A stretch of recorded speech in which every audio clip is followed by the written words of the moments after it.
ജപ്തി ഭീഷണികളിൽ രാഷ്ട്രീയ ലക്ഷ്യം വെച്ച് മുതലെടുക്കാൻ ശ്രമിക്കുന്നവർ തന്റെ ജപ്തി ഒന്ന് ഒഴിവാക്കി തരണമെന്നാവശ്യപ്പെട്ട് ചേർത്തല സ്വദേശി ഉഷാമ എന്ന 77 വയസ്സുകാരി തന്റെ ബുദ്ധിമുട്ടുകളും മറ്റും നേരിട്ടറിഞ്ഞ് 2 വർഷം മുമ്പ് ബി.ജെ.പി. നേതാവും സിനിമാ താരവുമായ സുരേഷ് ഗോപി എത്തി ജപ്തി നടപടികൾ ഒഴിവാക്കി തരാമെന്ന ഉറപ്പ് നൽകിയിട്ടും 2 വർഷം കഴിഞ്ഞിട്ടും വാക്ക് പാഴ്വാക്കായി മാറിയെന്ന് ഇവർ പറയുന്നു.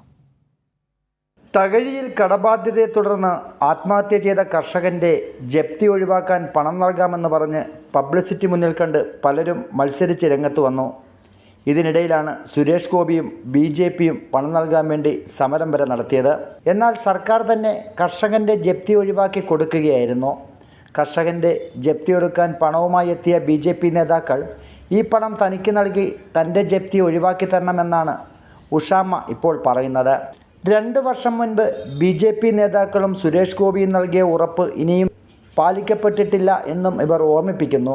കേരളയിലെ അമ്മ പൈസ പണി തുടങ്ങിയപ്പോൾ എല്ലാവരും പറയാൻ തുടങ്ങി സുരേഷ് ഗോപി നമ്മുടെ നെല്ലക്കൊണ്ടൊന്നും പറയിപ്പിക്കരുത്. എനിക്ക് 5 പൈസ അങ്ങനെ ആ പ്രാവിന് കൊടുത്ത ആ ബിസ്ക്കറ്റ് എങ്കിലും പുള്ളി മേടിച്ചു കൊടുത്താൽ എനിക്ക് സങ്കടമില്ല. ഞാൻ 50 രൂപയ്ക്ക് മേടിച്ച് വെച്ച ബിസ്ക്കറ്റാണ് ആ കുഞ്ഞിന് കൊടുത്ത ചുമ്മാൻ മേടിച്ചിട്ട് പോയി മേടിച്ചോട്ടെ, നമുക്ക് സന്തോഷക്കുറവുണ്ടല്ലോ. പക്ഷേ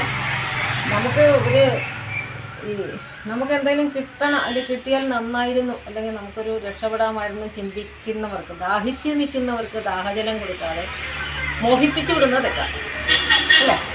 നമ്മളെല്ലാം ആഗ്രഹം തീ കിടന്നിരിക്കാൻ എന്നെ കൊണ്ട് നടക്കുകയാണ്. ഇതിൻ്റെ നമുക്ക് അതിനുള്ള വരുമാനം കഴിയും.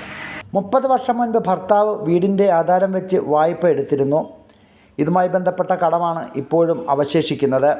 ഭർത്താവ് മരണപ്പെട്ട ശേഷം ഒറ്റയ്ക്കാണ് ഈ 73-കാരിയുടെ താമസം. കൂട്ടിനായി കുറേ പശുക്കളും വീട്ടിനുള്ളിൽ തന്നെയുണ്ട്.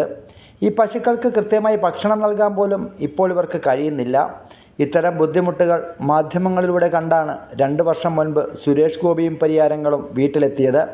എന്നാൽ 2 വർഷം കഴിഞ്ഞിട്ടും സുരേഷ് ഗോപി നൽകിയ വാഗ്ദാനങ്ങളൊന്നും പാലിക്കപ്പെട്ടിട്ടില്ല. താൻ ആവശ്യപ്പെടാതെ തൻ്റെ അടുത്ത് വന്ന് എന്തിനാണ് ഇത്തരം മോഹന വാഗ്ദാനങ്ങൾ ഇവർ നൽകിയതെന്നാണ് ഇപ്പോൾ ഈ അമ്മയുടെ ചോദ്യം. ഷാജഹാൻ, കൈരളി ന്യൂസ്, ആലപ്പുഴ.